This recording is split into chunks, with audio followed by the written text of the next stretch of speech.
ಮಾಡಿದರೋ ಆ ದೇವತೆಗಳಿಗೆ ಶರಣು ಶರಣು. ನೀನುಳಿದ 8ನೆಯ ಕನ್ಯೆ ಶಿವನನ್ನ ಅನುರಕ್ತಳಾಗಿ ಒಲಿಸಿ ಶಿವನಿಗೆ ಅನುರಕ್ತಳಾಗಿ ಉದಯಿಸಿ ಇಲ್ಲಿ ಸಹ್ಯಾದ್ರಿ ಬಳಿಯಲ್ಲಿ ಶ್ರೀದೇವಿ ಅಚ್ಚೆ ಕನ್ಯೆಯಾಗಿ ಭಕ್ತರ ಎಲ್ಲರ ಮನದ ಆಸೆಯಂತೆ ಇನ್ನು 8ನೆಯ ಕನ್ಯೆಯಾಗಿ ಶಿವನಲ್ಲಿ ಅನುರಕ್ತಳಾಗಿ ನೆಲೆಸಿ ಎಲ್ಲರಿಗೂ ಪ್ರೀತಿಯ ಆಶೀರ್ವಾದ ನೀಡ್ತಾರೆ.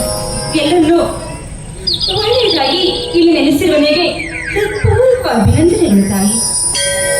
ಅಮ್ಮ ತಾಯಿ ಶ್ರೀ ಅಚ್ಚ ಕನ್ಯೆ ದೇವಿ ಭಕ್ತಾದಿಗಳ ಮನದ ಆಸೆಯಂತೆ ಎಲ್ಲರೂ ಒಂದುಗೂಡಿ ನಿನ್ನ ಪ್ರತಿಷ್ಠಾಪಿಸಿ ಎಲ್ಲರ ಮನಗಳಲ್ಲಿ ನೆಲೆಸಿ ಎಲ್ಲರೂ ಕೂಡ ಆಶೀರ್ವಾದ ಮಾಡ್ತಾ ನೆಲೆಸಿರುವ ಶ್ರೀದೇವಿ ಅಚ್ಚ ಕನ್ಯೆ ತಾಯಿ ನಿನಗೆ ಕೋಟಿ ಕೋಟಿ ಶರಣ ಶರಣ.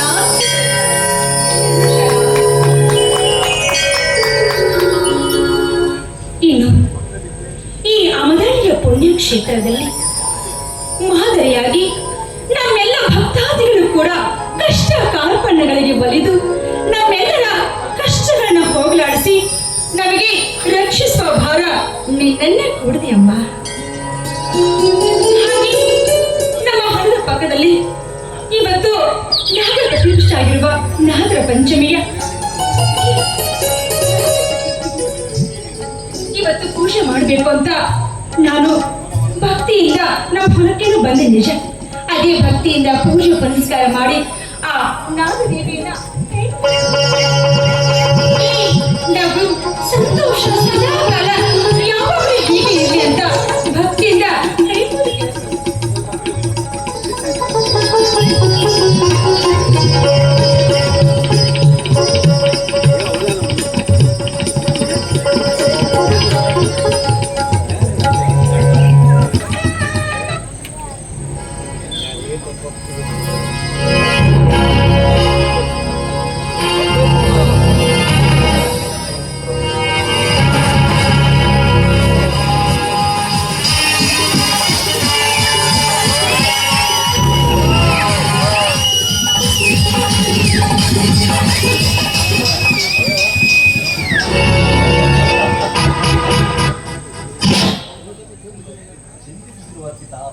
ನಿನ್ನ ಬಾಳು ಎಂದಿಗೂ ಸುಖ ಸಾಗರ.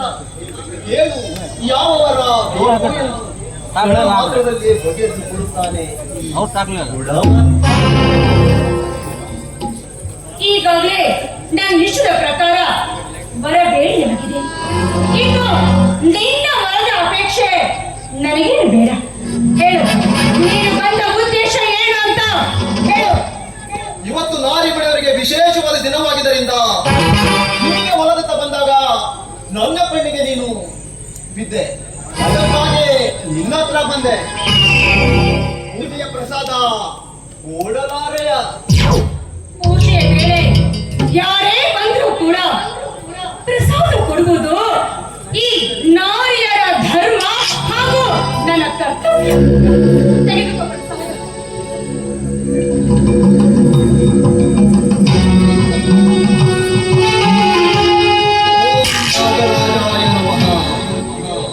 ನೀನು ದೀನರಾದರು ದಾನದಲ್ಲಿ ಶ್ರೀಮಂತರು. ಇರುವ ಹೊಲದಲ್ಲಿ ವ್ಯವಸಾಯ ಮಾಡುವ ನಿನ್ನ ಗಂಡನು ಗುಣವಂತನೇ.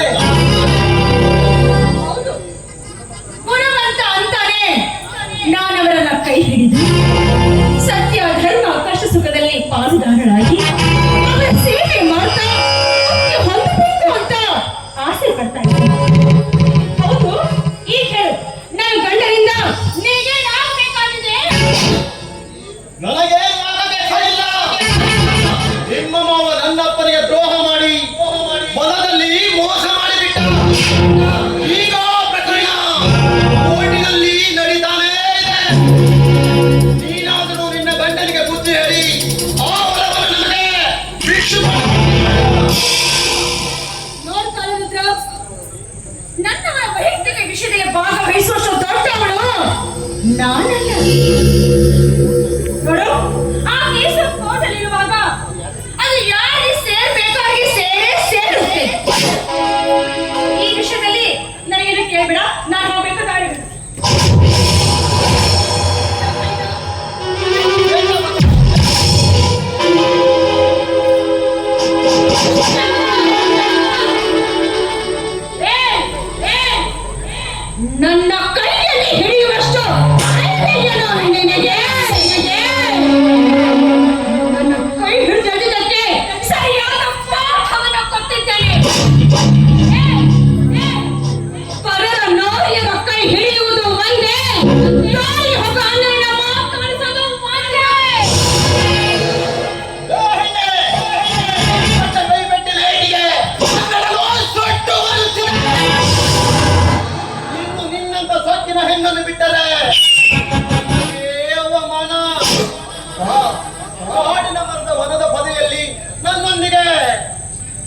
ಮಲಗಿ ಹೋಗುವ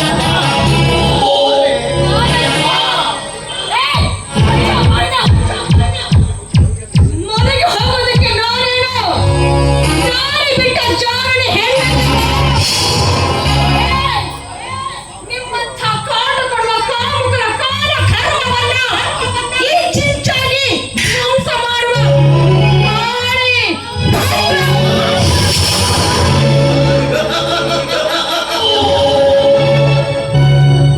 ಗಾಳಿಯಾದರೇನು ಗಾಳಿಯಾದರೇನು ಈ ಗಂಡು ಹುಲಿ ಕಾರುತ್ತನ ಕಾಮಜರ ಖಂಡಿಸಿ ಹೋಗು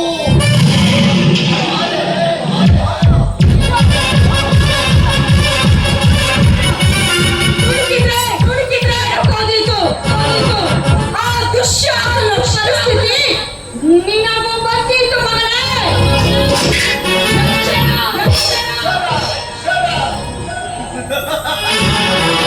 ಮುಚ್ಚು ಹೆಣ್ಣೆ ಮುಚ್ಚಾಗಿರೋನು ತಂಗಿ ಎಚ್ಚರದಿದ್ದೀರು ಅಂತ ಹೇಳಿಯಲ್ಲಿ ಕವಿ ಮಿತ್ರ ದಿವಂಗ ವೆಂಕಣ್ಣ ರೆಡ್ಡಿ ಕಾಮದ ಚಿತ್ತ ಸುತ್ತುಗಳು ಸೇರಿದಾಗ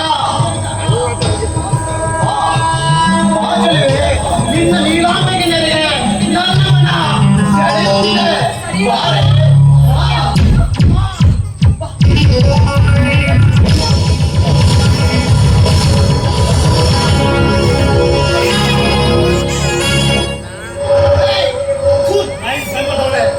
ಪರನಾರಿ ಸಹೋದರಿ ಅಂತ ತಿಳಿದು ನಡೆದರೆ ಅಂತವರಿಗೆ ಈ ಸಮಾಜದಲ್ಲಿ ಗೌರವ ಇರುತ್ತೆ.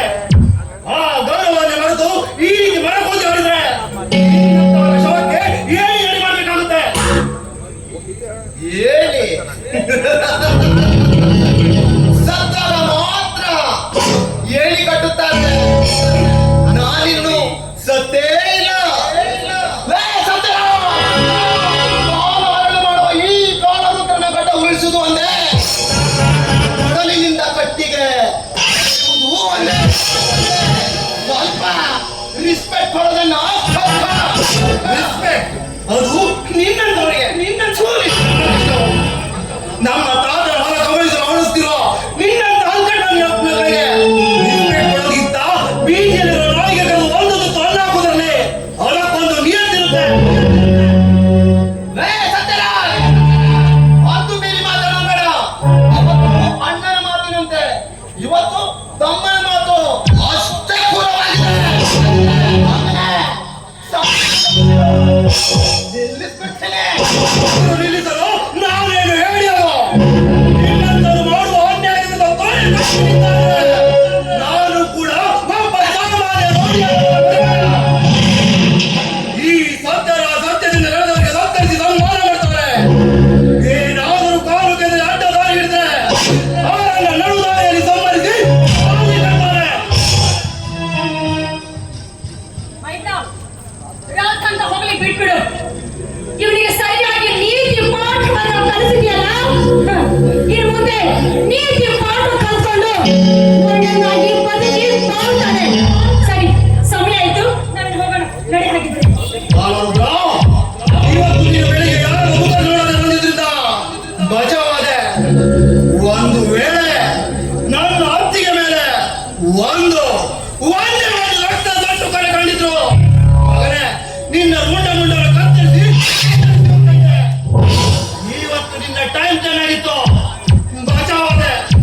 ಅತ್ತಿಗೆ ನಡೀತದೆ.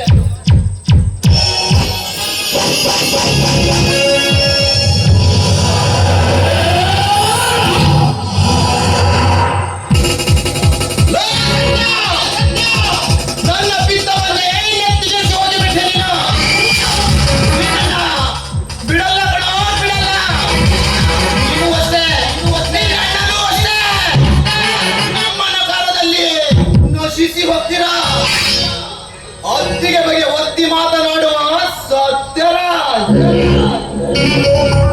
ಅತ್ತಿಗೆ ಎಲ್ಲರೂ ಮುತ್ತಿನಂತ ಗಂಡನ ಕಣ್ಣು ತಪ್ಪಿಸಿ ಹೊತ್ತು ನೋಡಿ ಪರಪುರುಷನ ಮೆತ್ತಿಗೆಯ ಹಾಸಿಗೆ ಮೇಲೆ ಖುಷಿಯಿಂದ ತುಟಿಗೆ ಮುತ್ತಿಟ್ಟು ಮುಸುಕಿನೆಲ್ಲರೆಕ್ಕುತ್ತಾ ರಾಸಲೀಲೆ ಆಡುವ ಈ ದರಿದ್ರ ಸಮಾಜದಲ್ಲಿ ಒಂದಲ್ಲ ಒಂದು ದಿನ ನಿನ್ನ ಅತ್ತಿಗೆ ಮೇಲೆ ನನ್ನ ಮುತ್ತಿನ ಮುತ್ತಾದ